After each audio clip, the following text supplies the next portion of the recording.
Assalamualaikum warahmatullahi wabarakatuh. Yang terhormat Ibu Vera Liliana, terima kasih atas kesempatannya. Saya Ibnu Abdul Zain dari PJJ Manajemen. Saya akan memaparkan materi dari tugas sesi 10 yaitu tentang anggaran bahan baku. Bahan baku sendiri ini dibagi menjadi 3 bagian. Yang pertama ada kebutuhan, pembelian, lalu biaya. Anggaran bahan baku ini juga adalah rencana perusahaan untuk menentukan jumlah bahan baku yang dibutuhkan, jumlah yang harus dibeli, serta biaya yang diperlukan selama periode tertentu, entah itu per, per bulan atau per 3 bulan atau per tahun. Bahkan hasil penyusunnya juga ini disusun berdasarkan rencana produksi dan mempertimbangkan persediaan bahan baku yang tersedia.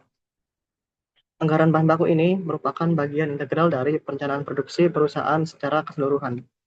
Lalu untuk tujuannya juga ini ada 5. Yang pertama ada menjamin ketersediaan agar bahan baku dapat diproduksi atau diproses berjalan lancar tanpa hambatan. Kemudian menghindari ketidakseimbangan persediaan, menghindari kekurangan atau kelebihan persediaan yang dapat mengganggu efisiensi operasional. Jadi agar balance untuk operasionalnya. Kemudian menentukan jumlah pembelian, menentukan jumlah bahan baku ini juga harus dibeli secara tepat dan terencana sesuai kebutuhan yang diperlukan. Lalu memperkirakan dana. Nah, di sini juga dana diperlukan untuk mengadakan bahan baku dalam periode tertentu. Biasanya untuk per 3 bulan atau per 5 bulan, dan juga atau bahkan lebih singkatnya per bulan, bahkan ada yang per minggu. Lalu mengendalikan biaya produksi yang terakhir ini. Untuk mengendalikan biaya produksi ini agar tetap sesuai dengan anggaran yang ditetapkan, jadi tidak terlalu over, anggarannya, anggarannya tidak terlalu berlebihan atau bahkan tidak kekurangan. Kemudian faktor yang harus dipertimbangkan dalam anggaran bahan baku ini, yang pertama ada rencana rencana produksi. Jumlah produksi yang akan diproduksi dalam periode anggaran ini harus terus dipertimbangkan. Kemudian ada persediaan awal. Jumlah bahan baku ini juga harus tersedia di awal periode anggaran. Jadi tidak eh, cepat habis untuk di awal, harus sesuai.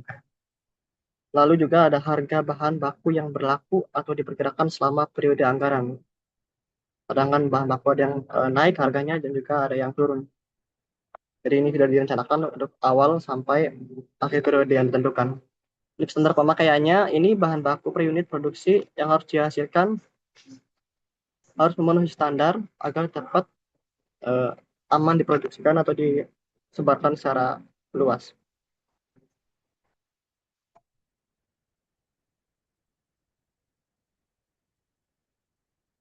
Lalu ada persediaan akhir. Persediaan akhir juga yang diinginkan pada akhir periode anggaran. Jadi tidak terburu-buru untuk jika kehabisan stok mendadak ataupun bahkan untuk stok bulan berikutnya. Yang terakhir kemudian ada kondisi pengiriman. Kondisi pengiriman ini dan juga waktu pengiriman dari pemasok yang dipengaruhi ketersediaan bahan baku. Jadi untuk eh, kondisi pengiriman pada awal pengiriman atau sampai dengan tujuan itu harus tetap sesuai SOP dan juga sesuai jumlah yang diperlukan dalam suatu produksi. Untuk rumus anggaran bahan baku sendiri, yang pertama itu ada kebutuhan bahan baku, lalu jumlah pembelian dan juga biaya pembelian. Kebutuhan bahan baku ini rumusnya adalah rencana bahan baku dikali pemakaian bahan baku per unit, maaf. Lalu jumlah pembelian rumusnya adalah kebutuhan produksi ditambah persediaan akhir dan juga lalu dikurangi persediaan awal. Untuk biaya pembelian, jumlah pembelian dikali harga bahan baku. Contoh kasusnya ini ada pada PT Kayu Indah. PT Kayu Indah memproduksi meja belajar. Berikut adalah data bulan Oktober. Untuk meja belajarnya di sini ada rencana produksinya itu 1.500 unit meja belajar yang direncanakan produksi pada bulan Oktober. Kebutuhan kayu per meja di sini adalah standar pemakaiannya yaitu 8 kilogram. Untuk persediaan awal, stok kayu yang tersedia di awal bulan Oktober itu ada 1000 kilogram. Lalu untuk persediaan akhir, harga target stok kayu yang diinginkan di akhir bulan Oktober ada 1.400 kilogram. Jadi harga kayu 7.500, nanti harga kayunya itu di 7.500 per kilogram digunakan untuk menghitung total biaya pembelian bahan baku. Langkah pertama yaitu ada kebutuhan bahan baku. Merumusnya itu rencana produksi dikali pemakaian bahan baku per unit. Untuk mejanya tadi ada 1.500 rencana produksi dikali 8 kilogram per meja.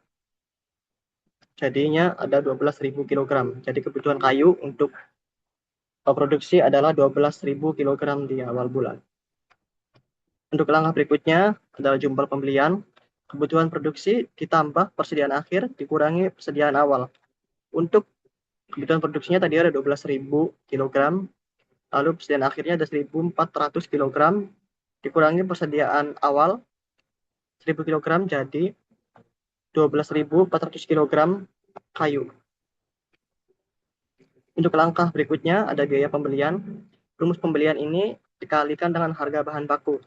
Tadi untuk jumlah pembeliannya ada 12.400 dari sini dikali dengan 7.500 per kilogram harga kayunya. Total anggaran pembelian di sini ada 93 juta rupiah. Nah, ini adalah tabel anggaran bahan baku. Untuk rencana meja produksi ada 1.500 meja, kebutuhan bahan baku ada 12.000 kilogram kayu. Persediaan awal ini 1.000 kilogram, persediaan akhir 1.400 kilogram. Jumlah pembelian yang dibutuhkan pada 12.400 kilogram. Lalu harga bahan baku per kilogramnya adalah 7.500 rupiah. Jadi biaya pembelian totalnya ada di 93. Biaya pembelian itu ada 93 juta rupiah. Nah, untuk kesimpulannya, anggaran bahan baku ini membantu perusahaan merencanakan kebutuhan, pembelian, dan biaya bahan baku secara lebih teratur dengan memperhitungkan rencana produksi serta persediaan awal dan akhir. Perusahaan juga dapat menghindari kekurangan maupun kelebihan bahan baku serta mengendalikan biaya produksi yang tidak diperlukan atau bahkan yang tidak diinginkan. Untuk kebutuhan bahan baku ini dihitung dari rencana biaya produksi dikalikan dengan standar pemakaian per unit. Jumlah pembeliannya untuk bahan baku ini disesuaikan dengan persediaan awal dan target persediaan akhir yang diinginkan. Lalu yang terakhir, pengendalian biaya yang terencana membantu juga perusahaan mengendalikan biaya produksi secara efektif tanpa ada biaya berlebih. Jadi sesuai dengan biaya yang diinginkan agar tidak terjadi kerugian yang terlalu berlebihan. Mungkin itu saja yang dapat saya sampaikan. Kurang dan lebihnya mohon maaf jika ada kesalahan pemaparan atau penyampaian materi yang tidak disengaja. Saya akhiri. Wassalamualaikum warahmatullahi wabarakatuh.